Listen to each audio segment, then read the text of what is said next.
हाँ जी सर, अगर आप बेसिकली तो यहाँ पर थोड़ा सा ध्यान देंगे तो हमारे पास सवाल में ये दिया हुआ है कि एफ ऑफ दी एबीसीडी का वैल्यू दिया हुआ है बेसिकली सिग्मा एम 0, 2, 3, 5, 8, 10, 11, 14 दिया हुआ है, राइट।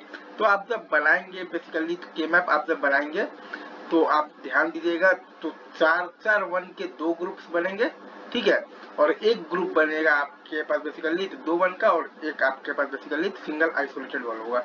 तो एफ जब आप लिखिएगा तो आपके पास आ जाएगा B bar into D bar, और प्लस आ जाएगा बी बार इंटू सी, और प्लस आ जाएगा ए इंटू सी इंटू डी बार, और प्लस आ जाएगा आपके पास ए बार इंटू बी इंटू सी बार इंटू डी। तो हमें बेसिकली 4 इंटू 1 के मक्स से इस पूरे फंक्शन को रिप्रेजेंट करना है, और ए और सी को सिलेक्टेड लाइन लेना है, मतलब कि हमें यहाँ पर बेसिकली ए और सी के टर्म्स में एफ को लिखना है।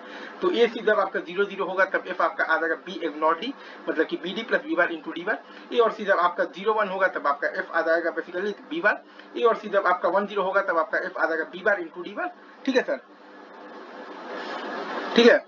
और ए और सी जब आपका 1 1 होगा तब आपका एफ आ जाएगा बी बार, और प्लस आ जाएगा बेसिकली तो डी बार।